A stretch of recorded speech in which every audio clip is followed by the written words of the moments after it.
Welcome. This is the 116 Life on Holy Culture Radio, Sirius Channel 140. I'm one of your hosts, Ace Harris, here with Meah Evans. Listen, welcome everyone who is tuned in once again. We're happy y'all are back here with us here on the 116 Life. Listen, we have an amazing guest here. Amazing. Ace, intro our guest, man. I'm gonna let you do the honors. I feel like if I do that, the whole episode is gonna be filmed because I have so much accolades to just adore her with. So this is the amazing singer, songwriter, worship leader, come on, producer, vocalist, vocal producer, everything. A Grammy award winning. We can keep going. I mean, I feel like we need the sound things. Honestly, Crystal Nicole, good to have you. Yeah, Crystal Nicole. To be here, y'all. I feel like this is home for me. So yeah, you've been in these. I'm a cousin. Yeah, I'm for a real. Cousin of the house. You that's 1,000. You're definitely like family. I feel like when we first met. That's like 4 years ago. Yeah. Working on some stuff, and it was like we had known each other for a long time because you just seem to embody the aura of like what we about, the 116 Life, and just being a dope creative in this space. So yeah, you just celebrated a birthday. How you feel?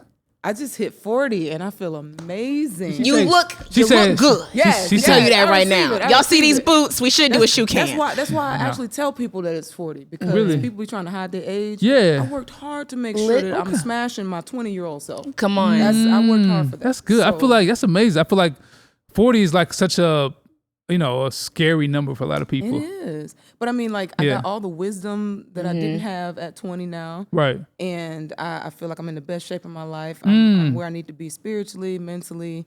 So yeah, I celebrate 40. Yeah, you seem super charged up, like, which is like I can just feel the like warrior energy just oozing off of you. Warrior energy. You know what I'm saying? Which is good. I mean, that's kind of the testament to all the things you've been battling. So I was gonna say you only get warrior energy when you've been through war. Yeah. Like, you don't get that without going through. Right, so right. I'm thankful that God has been, equipping me with the tools that I need so that I can come out this mug swinging. Crystal Nicole, ladies and gentlemen. Listen, so I got a question. So what are you most looking forward to in this season right now? Right now, I'm looking forward to just performing this Silent Night record that I did a while back with you guys. It's one of my favorite songs that I've ever written. Like, seriously. That just warms my heart. Oh my gosh. I get videos from people all over the world who are singing this song. So every time that we land in this season, I'm like, we back. Listen. Just when you thought we was gone, we back. So that's something I'm really looking forward to. And I also just shot a video for some other stuff that I'm doing. So I'm just I'm out here moving and shaking like I'm 20, and I love it. I think that's well said. Like, you're obviously not slowing down. You've got your hands on a lot of different things, and shout out to you for aging gracefully. You know what I'm saying? Like, it's some people if they get around this age and they kind of, especially my peers in music. Yeah. We probably have friends or peers that started off doing this when we started, and for whatever reason they can't continue doing it. I mean, how does it feel to be like someone that has really pursued and worked and been successful in music for so long and still at it? The music game is an industry you only get into if you're absolutely crazy. Say that again. You don't get into it to make money. Yeah. Because by the time you make money, you're so exhausted from trying to make money the whole time. you can't even spend it, really. Right. So you get into it because you love it and you can't help but just exude creativity. Right. And so I've been around for 20 years in the industry. I've worked with everybody and some folks I haven't worked with. But I've just learned that ultimately all of that crumbles in the face of, like, there's certain things I couldn't buy. I couldn't buy security. I couldn't buy confidence. I couldn't buy peace. And I thought that once I got here, I'd be able to just purchase whatever I needed. You know what I'm saying? I'd be that girl. And I realized very quickly that I wasn't, and very quickly that ultimately I still need Jesus. And I have learned that, seen that. I've done the ups and downs of it. And so now I got a better understanding of this is purpose. Right. For me, purpose is currency for me. So purpose is currency. Can you say that? Can you just run that? Currency. Put that on a T-shirt. Right. You know what I'm saying? I'm spinning. I'm trying to be purposeful in everything that I do. I've gone past the need of just, let me just get a check. Let's go get the check. Cut the check. I got past that, man. I feel you. And I'm out here just trying to be purposeful. So yeah, I mean, obviously, Meah, you mentioned to me how you had first heard about Crystal Nicole through the Silent Night record. Listen, I got to tell you about yourself, Crystal, now, okay? Because one thing I look forward to, Christmas is my favorite season. And so when the Gift project came out with Reach, I was so excited, like listening to it the entire way. And when I tell you, when your vocals came across that song, it was just I've never heard Silent Night sang the way you did. Wow. And then even the way it was written, putting your own twist on it. And we're in the holiday season, so I feel like it's only fitting for us to talk about this. So what was it like recreating, such a staple Christmas song for the Gift for a Reach Records project? Well, first off, Ace hit me and was like, yo, we need to make something epic for Christmas. We trying to do epic. I was like, well, there's so many traditional songs out there that everybody love. And when he put me in the studio, I was like, I'm not touching Silent Night. Like, you're not gonna get me out here and people throwing darts at me. I didn't know that. So, I was like, nah. I bounced around all the other songs, and I was like, I'm not touching Silent Night. And then, I heard it and I started listening to the music and man, something just it's immediate with me when I write. Like, I feel like I co-write with the Lord, not from an arrogant standpoint, not like, oh, my songs are so great, it's the Lord co-wrote it. Like, no, it's it's from a humility place, because sure. I don't know what's going on until he drops something in there. You know what I mean? And so oftentimes my greatest records, I'm trying not to do it, and he drops something in there. So literally, I'm listening to, just the lyrics of "It was a silent night, a holy night," and I have this thing about Christmas songs not being worshipful. They're cute and they're jingly and they're gimmicky and it's fun for the kids, but it's not honoring to the Lord oftentimes. So I was listening to it and I put myself in that silent night. I put myself in that barn. I put myself there looking at that manger. I put myself with the animal. I went there and I was just thinking like, wow, how do you mend a broken world? I goose up. Just, you know what I mean? Me too. I got goosebumps right now. You got some tissue over there, fam. I'm about to. It's got me all in my feelings over here. Once you do that, it's like it's no longer lights and trees and gifts and presents. It's now the presence has entered the room. It's like real. The present entered the room. You know what I mean? And I just feel like I was trying to write a worship record. I was trying to write something honoring, and also make sure that it was dope. Like, people like, I just want to worship, but can it be dope too, though? We can have both. We can have both. You know what I mean? So you did that. I appreciate you saying that, though, because it means so much to me. What about the record Silent Night made you so hesitant to even approach, like, reimagining it? Like, it's such a fan favorite. It's a classic, and everybody and their mom sings it. You know what I'm saying? Yeah. And it gets to a point to where it's almost like the national anthem sometimes. Like, can we hear another version? Can we hear anything different? You know what I mean? So I was like, I don't know that I could approach Silent Night differently, but I know how to embody a moment in a record, and I know how to write soundtrack to life.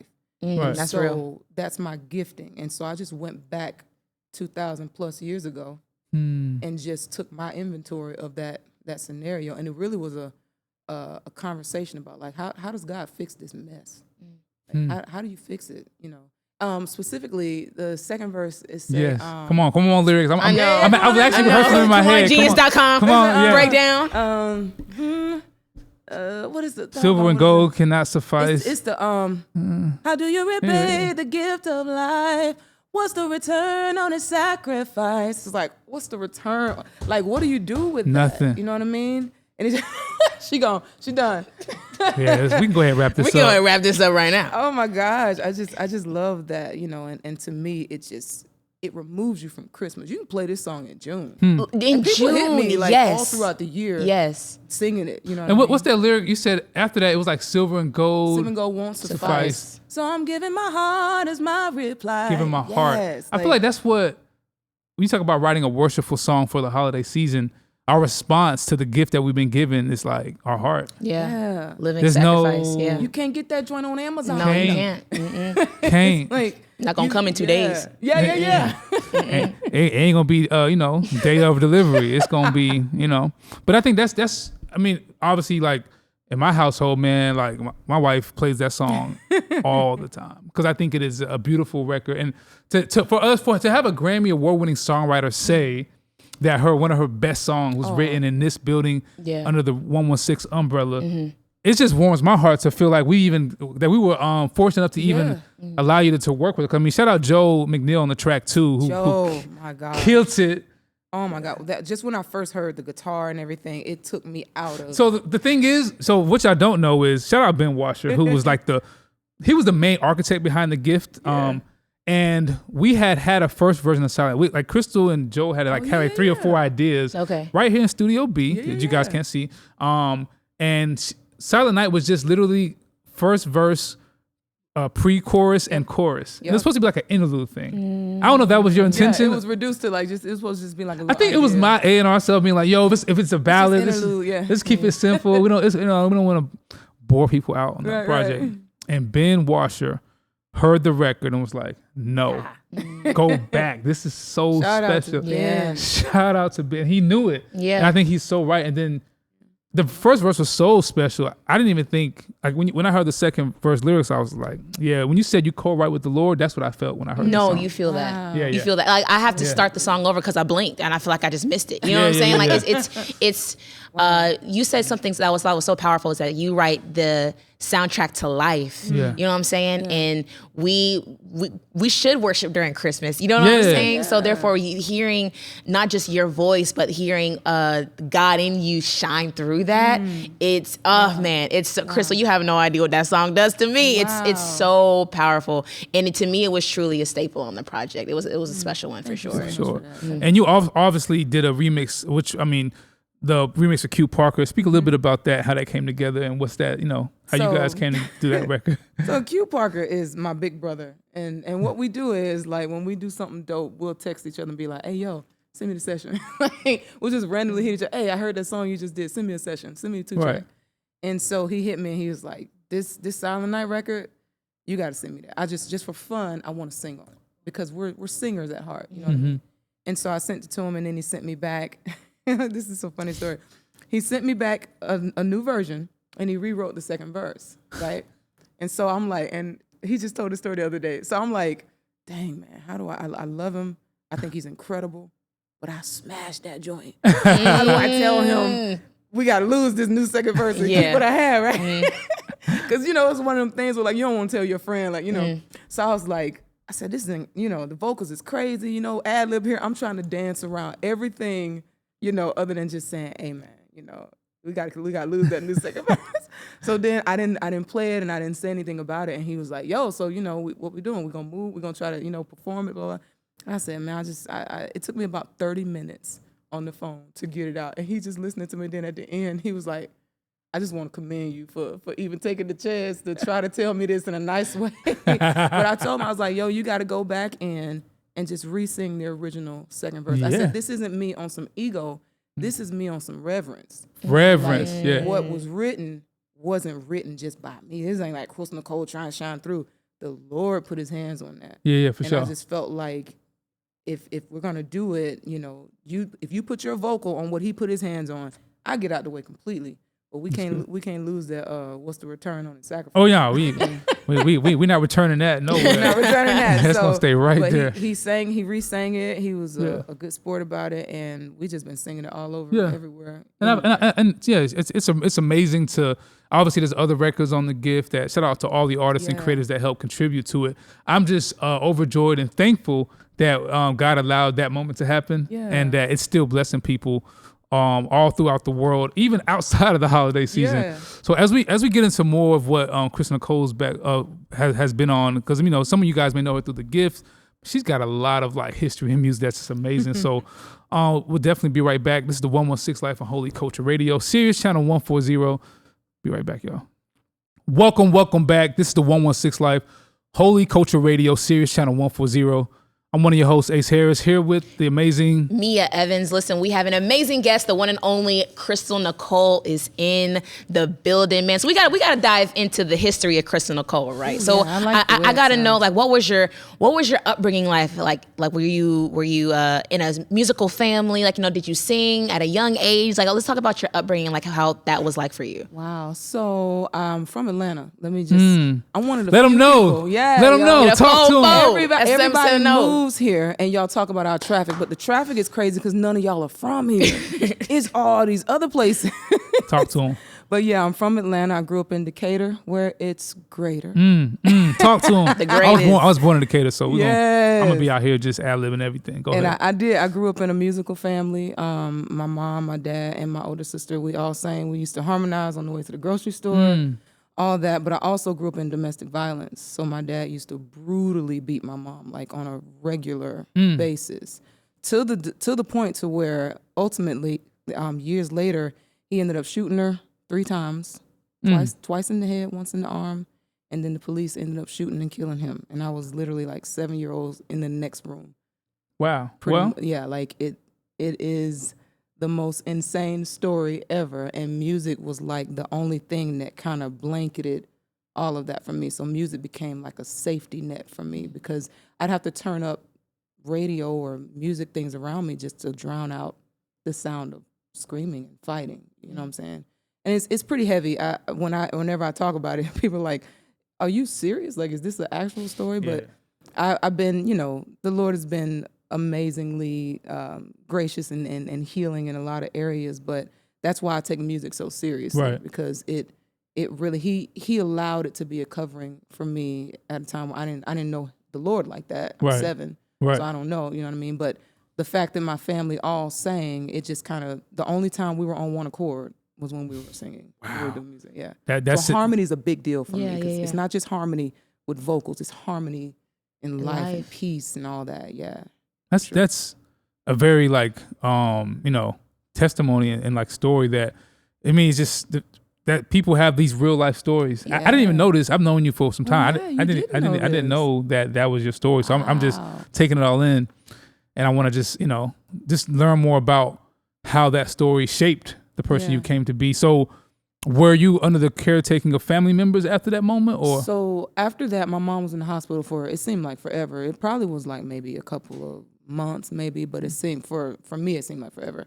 And me and my sister went to live with my aunt, my mom's sister, and which we kind of met for the first time because my dad wouldn't allow us to have any dealings with my mom's family. So we didn't know our cousins and aunts and uncles and stuff like that, Right. So we lived over there with her and my cousins, and it was rough. I mean, I remember going back to school after it happened, and kids in school had to donate clothes to us because we didn't have anything, And so I would go to school, and kids would be like, "Oh, you wearing my dress? Why your daddy tried to kill your mama?"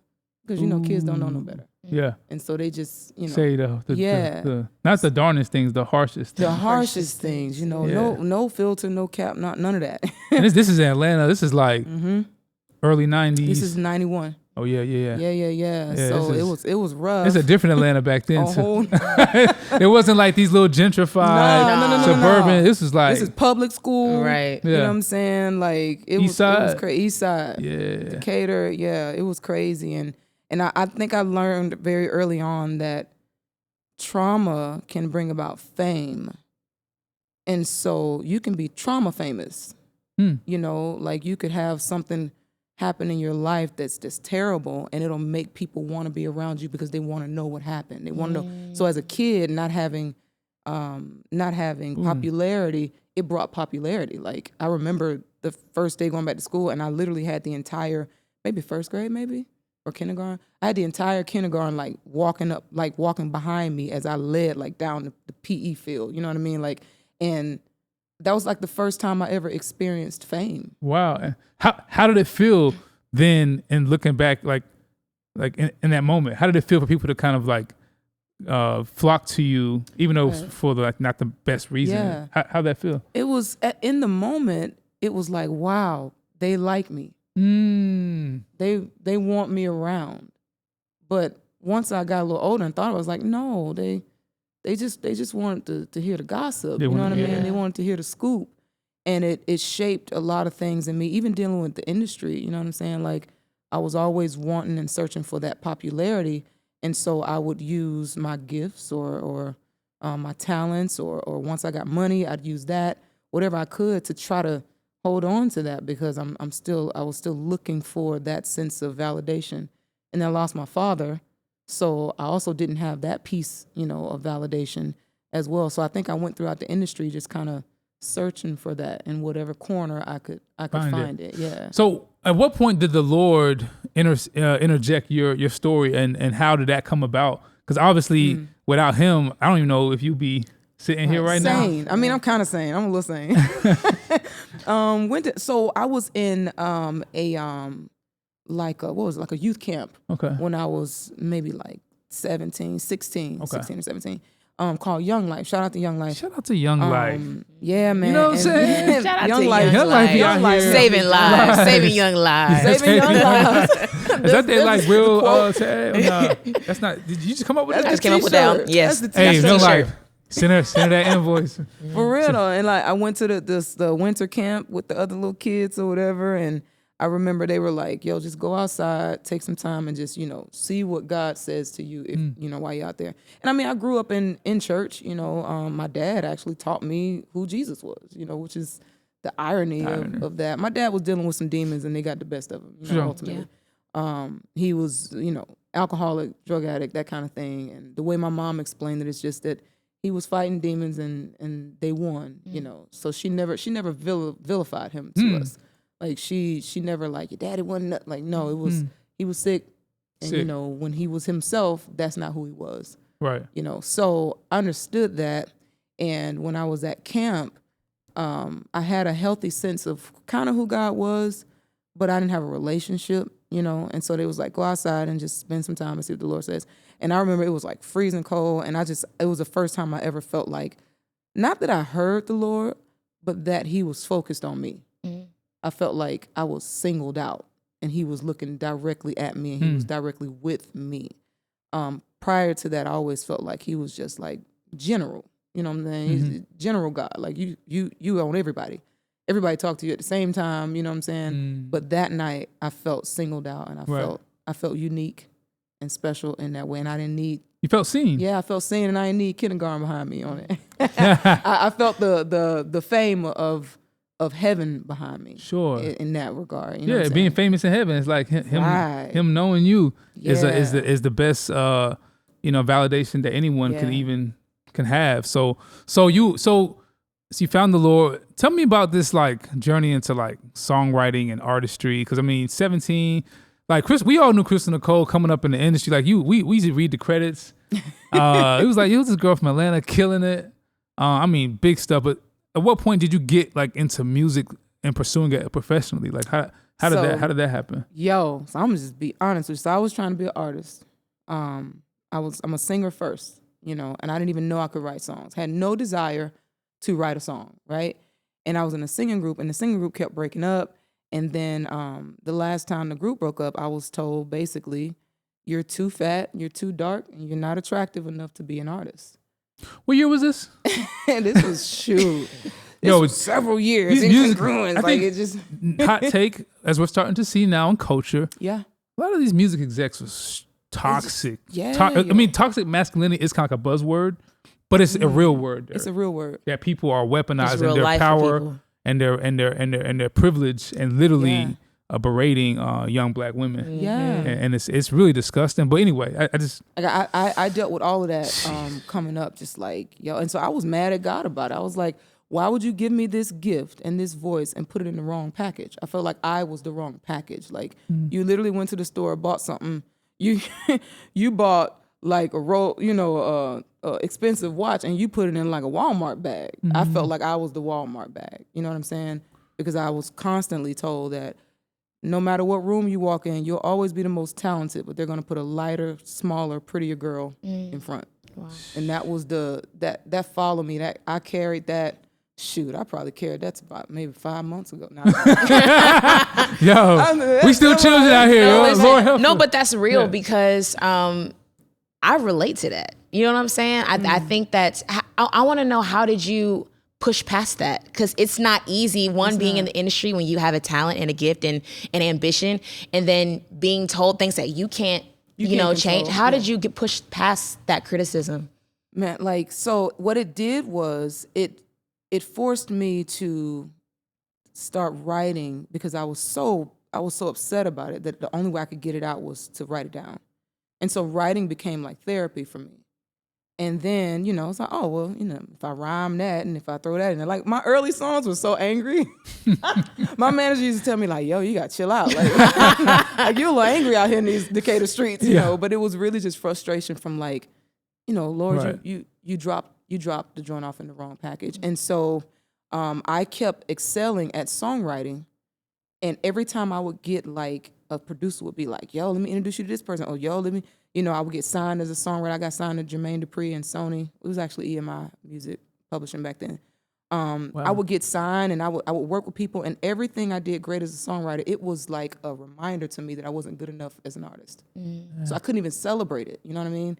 And so when you ask how did I push past it, first of all, this is a daily pushing past. This is I have to fight that joint off even at 40, you know what I mean? And honestly, it wasn't until I had my daughter that, because when I had her, I kept looking, I was like, yo, she's gorgeous. This is like perfection. And the Lord told me one day, he was like, who do you think she looked like? Mm. And I was like, in her, I saw the chocolate, beautiful girl that I didn't see in me. And then I had to realize I'm looking in a mirror, you know what I mean? And so she showed me. And the Lord used that to kind of massage. It's almost like tension knots. You got to massage them lies up out, and it's not overnight. And I have to be careful what I look at on Instagram and just certain things that people try to put on me. I got to massage them things. I got to go back to the masseuse on a regular basis. The Lord is my masseuse, and He massages them knots out all the time. But there'll be seasons where I'll be like really in it, like, dang man, I struggled with weight my whole life. So I had went and lost like 98 pounds, 100 pounds, just naturally thinking like, oh, I'm on now, Then I went and got me some old 36-inch, it was hanging, the hair was hanging, and I had lost all the weight, and I had this money, and I was like, yo, I'm no longer the little girl who was, walking in front of the kindergartners wearing other people's clothes. I'm not that chick no more. And I'm thinking I've arrived. And then I felt worse at that point. I felt uglier than I had ever felt when I was the overweight girl from Decatur that didn't have no money, that was chasing her dreams. And that's when I realized, like, oh, none of this really makes me who I am at all. Like, I got the car now, I got the money, I got the success, I got the look, I got all of this, and I still feel ugly, And so the Lord had to deal with some things, and He still deals with them every now and then when I get in a certain zone. Yeah. If I'm thank you for your transparency. Yeah. I think that people watching, even me, it's really healing to hear someone who's being open with your wounds. Yeah. But also admitting that you still get bruised every now and then. Yeah, like people think like, oh, I found the Lord, and life is just, it's giving rainbows and butterflies. Nah, like some days it is. Yeah. And then some days it be giving like, this is a mess, and yeah, I've been depressed. I love Jesus, and I've been depressed. Like, it's a thing. Like, you can have. Sure. It's a paradox, you know what I mean? And so it's a daily process of picking. That is the cross that we carry. The cross that we carry. Those are the splinters on my cross. You know what I mean? So you went on to like write. I mean, we can get into some of the, but you've written like Rihanna, like so many amazing things. Like how did you like ascend into those spaces, and how did you like find some resolve as a songwriter? And still kind of, pursue the artist thing. Like, was it like overnight? Was it a process? Like, because you've written some, I mean, I don't even want to name drop, because Crystal's written some hit records. Man, so the process, it was a long process. I mean, I was riding on ball tires, no car insurance, eating Slim Jims from lunch, writing them records in the studio. I remember being in the booth and my stomach would be growling louder than the tracks. And I would literally be trying to sing over the stomach growling because I ain't had no money for food and just different things like that. So it was not an overnight process for me. I wrote a lot of songs that I never got paid for. A lot of, put in a lot of hours. It's not like a regular job. You put in 2 weeks and then you get your check. No, this is years and years of it. And then I finally caught the attention of Jermaine Dupri. And even with JD, like JD didn't just sign me right away. JD hadn't signed any songwriters. So I think I was the first songwriter that he actually signed. And JD's, one of the biggest songwriters. He don't really get credit as a songwriter. He's an amazing songwriter. Yeah, he's a mogul, And so he put me through the ringer. Like, he would send me a track, and I'd write to it, and then he'd be like, nah, that ain't it. And then I would write 10 songs later, because I would have to rewrite, come up with a new concept, new melody, new idea to the same beat. Wow. You know, so it taught me how to hear, to like take the canvas and make it blank on. It turned me into a machine. They used to call me a machine because I would do like 3 or 4 sessions a day and, you know, just go. And I never subscribed to like writer's block. Like, what is that? You in the studio with Janet? What is that? You don't have What's the You can't. You can't write a song. She can't relate. No, it's like, I can't be like, oh, I'm sorry, Beyonce, I got writer's block today. She's like, okay, well, that's really, that's great. Let's get another writer. Yeah. You know what I mean? Like, it was, I didn't have the luxury of being in my feelings so much that I can't come up. I had to learn how to, if I'm having a day, I write about that day. You're resilient, Crystal. I ain't gonna lie. You true to this. Not new to this at all. Yo. But That's just my word. simply I'm true glad to you this. said that. Resilient. I love that word. You're people see they don't understand what it takes to get, and there's so much we can keep going on. I definitely want to like also hear about some of the stuff you're doing now, but stay tuned. This is the 116 Life Holy Culture Radio, Sirius Channel 140. I'm just sitting back enjoying this story. I hope you guys are having a great time too. We'll be right back, y'all. This is the 116 Life Holy Culture Radio, Sirius Channel 140. I'm one of your hosts, Ace Harris, here with Meah Evans. Listen, we had the amazing Crystal Nicole in the building, y'all. We just laughing here, talking it up. Y'all, I just want y'all to know that Crystal, that girl for real. she really is. Straight up. And Ace was just asking her off air, asking Crystal like all the things he tried to mention about the songs that she's written, because y'all, Crystal's that girl for real. got the hits. Okay, so can we talk about who you wrote for? Like, you know, like, can we just give us a little bit? Yeah. You know what I'm saying? I'm probably worse at this than anybody else. We got Wikipedia. It's all good. But And Wikipedia missing a few things. oh, talk. Just so no. No, but I've been blessed to have written songs for everybody from Mariah Carey to Beyonce, Rihanna, Janet Jackson, Jennifer Lopez, Jennifer Hudson, all the way to Lecrae. To Dashi and Minio, all the way to Chris Brown. I mean, come on. Sheesh. All right, we'll see y'all later. We gonna leave. Because who are Ace and I at this point? Who are we? No, so obviously you're a Christian, a follower of Jesus, and you're writing songs that are just hit records. And one of the songs, you said your first number one was "Touch My Body." Mariah Carey. First of all, that song brought her back to a relevant prominence that she hadn't had since she had some of the Jermaine records. Yep. I So felt Touch like, My Body was her 19th number one, which put her over the Beatles for the most number ones on Billboard. Wow. Yeah. and you wrote that. I co-wrote that.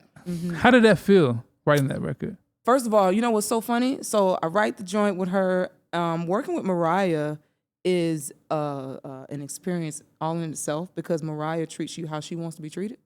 So that's my first time flying first class. It's my first time being in top-notch hotels. Okay. My first time being in a Rolls Royce was with Mariah. My first time going to Barney's, I didn't know what that was. Like, you talking about like purple green dinosaur? What we talking about? Like, I'm from Decatur. Like, you mean? Right. So everything, just writing with her, we wrote about 7 or 8 songs for that project, and we wrote it on the beach.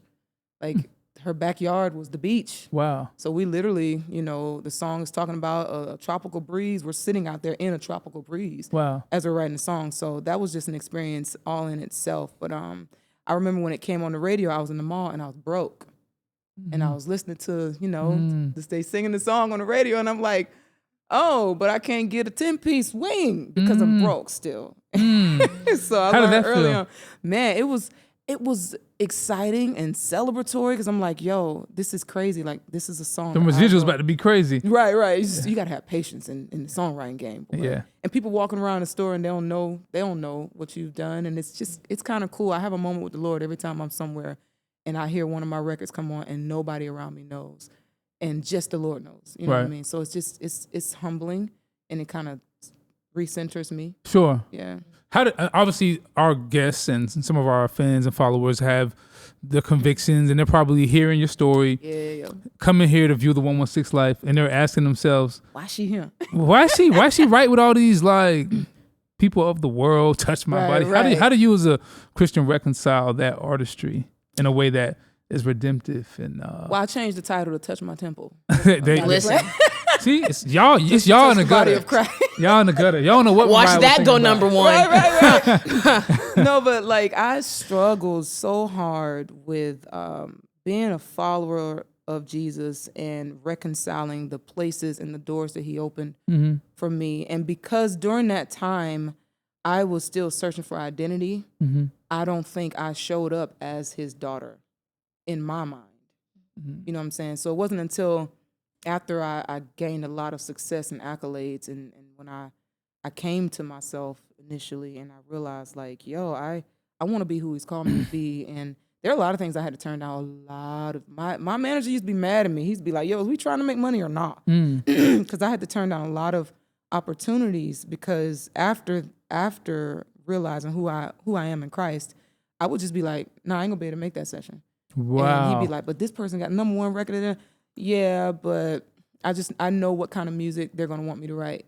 And I'm not gonna be able to do it. Because I'm gonna say no, or I'm gonna try to write around it, and then they're gonna be like, nah, say this, and then it's gonna be a whole thing. And so I shied away from it. And I actually left the industry for about 5 years. I completely ran. I heard a message about just, music and the gift of music and my responsibility with it. And I had never realized that I had to be responsible for it. I thought it was for my success and my gain. And so once I realized that, I was like, yo, I don't want to do it. I'm good. I don't want responsibility like that. I don't want to be responsible for somebody's little child and what they grow up listening to. It was too heavy for me. And so I said, it's too heavy. I'm going to put it down. Right. So I put it down. I left. I ran away. I fired everybody. Wow. Management, publicists, everybody. And I was like, I'm going to just go to church and I'm going to stay there until I die and Jesus come back. in whatever order that happens. Right. I thought it was like, this is the I'm safe here now. place. Yeah. And then I went to church. God bless his people. And I found out that the people in the body of Christ are not as different. They're not that much different from the people in the world. A lot of them are seeking fame. I had a lot of people wanting me to be around because of the fame that I had in the industry. Sure. I had a lot of people. I tried to get in the gospel community and try to, shift my writing into that. I had every time I would tell somebody what I had done, they'd be like, "Yo, we trying to get where you at," and I'm like, "Well, no. Like I'm on purpose. Like I'm trying to." And they was like, "Yeah, but with the money you make over there, like we don't make them kind of dollars over here." And I'm like, "Yeah, no, but I sacrificed and I put all of that down so that I could be who God called me to be. Aren't you proud of me?" How'd that make you feel hearing that kind of response? I couldn't believe it. And it's not everybody. That's one of the people right now calling. Response. She's like, "Where that check at?" And it's not everybody, but from the ones that I heard it from, it was terrifying to know that some people are out here just playing a role. Not everybody who sings "What a Beautiful Name It Is" actually submits to that beautiful name. That's facts. And so kind of scary too. It's scary because I thought there was safety. And what the Lord was trying to show me is that you've been looking for safety in the world, and then you left the world to look for safety in the church. The safety is with me. And as long as you with me, I can take you all over this world that I created, these 4 corners of the earth that I made. I can take you anywhere in them places and do whatever I want to do as long as I go before you and behind you. But if you're looking for it in man, I don't care whether it's man in a pulpit or man at the Grammys, you're going to fail. They're going to fail you. And so it took me years to understand. I would like be in the studio trying to write something. I'm like, I want to write a song about Jesus. And then I get a love song dropped in my spirit. And I'm like, nah, get behind me, Satan. I ain't talking about love, I'm talking about Jesus. And then I would say that and then the Lord's like, well, aren't I love? Like when you walk down the aisle and you get married and you have your honeymoon, is the song you playing in your honeymoon Oceans? Definitely ain't Oceans. definitely not. We can make a left turn. Listen. And we going this idea. Spirit lead me. This idea that God is so small that he has genres and catalogs that he puts things in, like he can only operate in this setting and he can only operate over here. And he just started to open my eyes and ears to the reality that, of course, there are things that don't honor him. Sure, yeah. But there's also people that sing things that honor him and the people don't honor him. That's true. So then what are we really we get into this mode of it's got to sound like this and it's got to be like that, or it's worldly and it's secular. And it's like, he also loved the world. You know what I'm saying? He also, there are people in the Bible that he used that weren't even believers. That's true. You know what I'm saying? Like, and so I don't condone, I do have a responsibility to him to make sure that I am stewarding over what he gave me. Well, so there's certain things I just won't write, sure. You know, now. But at the same time, I've written some beautiful love songs that I know the Lord has used to show himself in and through. You know That's what I mean? amazing. You seem very reflective in that piece. Yeah, like, it took years to get there. Yeah, to understand how to be responsible for the gift. And speaking of gifts, you said it earlier that you feel like you're a singer. You are. You started singing first, and songwriting came kind of out of a traumatic experience in a lot of ways. But you be singing like, I mean, He's singing. You be like, I mean, I've seen you in your worship leader element. I've been wow. I think during the pandemic we used to watch you at this. I used to be like, whoa, look at Crystal. We used to be like, me and my fam in the living room, like she's leading us and killing it. But now you went and tried out for The Voice. I did, and you was killing it. Can you talk about that experience and what that felt like? Traumatic. I'm still trying to recover. Y'all going traumatic. Tell us how you really. Man, so all right. So I told y'all how, I was always told that I wasn't good enough to be the singer and all these type of things. So when and shout out to 116, shout out to Reach, because I've never stepped in this building and not been treated like an artist. An artist who writes songs, you know what I mean? A songwriter, singer, songwriter, artist. And so this is one of the few places that I've been to that I've always been respected for the totality of my giftings and not just what we need from you today. You know what I mean? Right. But yeah, I went and I was like, I'm gonna do something crazy. I mean, like, why not? I'm just gonna try for The Voice. People call me The Voice behind certain songs, so let's just go do it. Man, listen, I was so doggone nervous. A sound came out of me that I had never even heard before. I didn't even know I could sound like that. The way I was terrified out of my mind. And I was like, it challenged me in so many ways because I had to realize that, like, I'll be on stages and I get ready to open my mouth. And you got the little nervousness. You're human. Mm-hmm. And so sometimes you go, well, let me talk myself up. Man, shoot, you gotta be nervous. Who's these people? Who's you got this. You've been doing this your whole life. You came out the womb singing, wham, wham, all that, right? And so then that phase, though, like to talk yourself up, eventually it fades as soon as you hit a wrong note.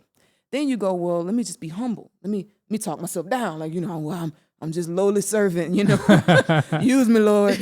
And that don't really help as well. You know what I mean? Because as soon as you do something off or you do something right, that's the worst thing you could do is do something right and people applaud and now you're looking for that. Now it becomes a drug. So I've realized that I don't have a talk for myself. I'm who God called me to be. And as imperfect as I am as a person, sometimes my gift is imperfect in certain ways when it comes out of me because it's coming out of the imperfect person. And so I submit to him to use whatever I'm just going to produce. Mm-hmm. And he can do whatever he want to do with it. So that crack, that was Jesus. That's amazing. And take it up with him. Take it up with him. Mm-hmm. I warmed up, I did my job, and it came out like that, and that was him. So if y'all that sounds great. I love how you kind of like you throw it off on him. Yeah, for sure. That's great. Shout out The Voice. I know for sure. Them judges is. You would think it's easier to sing to the back of chairs. It was more difficult to do that. Wow. It was more, I thought like, this is easy peasy. I've sang to congregations, thousands of people, it's whatever. No, to sing to the back of a chair and wait for that turn is like that slow clock. Tick, tick. That is crazy. Listen, now I know you got some things of your own coming up soon. Can you talk a little bit about that for us? Oh, so I got this song that I wrote. It's called, I got a whole project coming out. But particularly, I just shot a video for this song called Fall, and it's so crazy. I love it so much. I'm able to be the fullness of my artistic self on it because I'm able to sing. I'm able to do a little bit of rapping. I'm able to do a little bit. It's like R&B, worship, gospel. It's got so many different elements, and I've always tried to pick and choose who I was gonna be depending on what people wanted from me.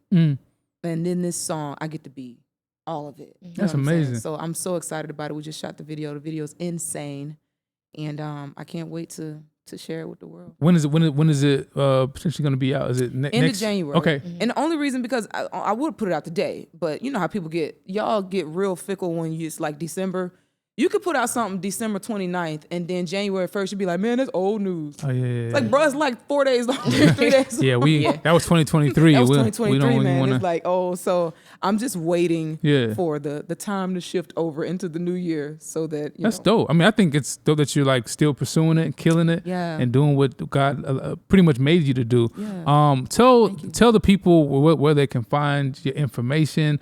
Or ask me before we get into it, anything else you want to say? Anything else you want to lead the people with, just to kind of like lift them up, encourage them? Yeah. I just want to empower people when it comes to being who God called you to be without outside influence. I think that it's healthy to get wisdom. I think wise counsel is healthy, but sometimes we have an unhealthy soul tie to wise counsel, to some people who they may think that you're supposed to be one thing and God is calling you to be something else. And so I just want to encourage people to that personal relationship thing with the Lord. It's vital, right? Because you can't keep going off of what somebody else told you the Lord said about you. Come on. Because sometimes the Lord didn't say that to them about you. Sometimes it's just their own personal opinion about you. And I know in church culture sometimes we can have this unhealthy God complex with man and women, you know what I mean? But for sure. You honor and you love people and you respect them so much that it's like their word becomes God's word. And that's not how it rolls. Yeah. Nah, that ain't the move. And I just encourage people, get your own relationship with the Lord. Anything outside of his book, you know what I'm saying, is it may not be him, know his character, know what he likes and what he dislikes, but know that he's speaking in and through you and he can use you in ways that maybe people don't see or understand. You know what I'm saying? That's super, super great. Well, definitely tell everybody where they can find your information, your socials, drop all that, Okay, I'm so bad at this, but you guys have been helping me. Reach is so awesome with socials and all that. So I'm on Instagram as the Crystal Nicole, the THEE _ Crystal Nicole, Crystal with a C, because why would you spell it with a K? This ain't fast food. Spell it right, because she a gem. It's Crystal. Right. You know what I'm saying? Meah's trying to get some pub writing. Listen. The writing is like this. Look, we're going to leave here and go right to the studio. It's been an amazing conversation, Crystal. Yeah, appreciate you. So much. And definitely got to have you back on in the future. Thank you. And thank you, Ace. You said something to me when I first met you real quick over the phone. You were like, hey, what's up? This Ace. He was like, first of all, I just want to thank you for your contribution to the culture and to music. And nobody's ever said that to me. And I was like, wow, I did contribute to Yes. We used to run that Rihanna song. Me and my wife used to jam to that joint. Like it contributed many good days of great music. Right. You know what I'm saying? Well, so thank you for acknowledging that. Yeah. And sometimes you need somebody to acknowledge what you've done. I definitely I receive it for sure. This is the 116 Life on Holy Culture Radio, Sirius Channel 140. I'm here. I'm Ace Harris. Here with Meah Evans. Listen, we had an amazing show with Crystal Nicole. We'll be right back here next week. We'll talk to you guys soon. Later.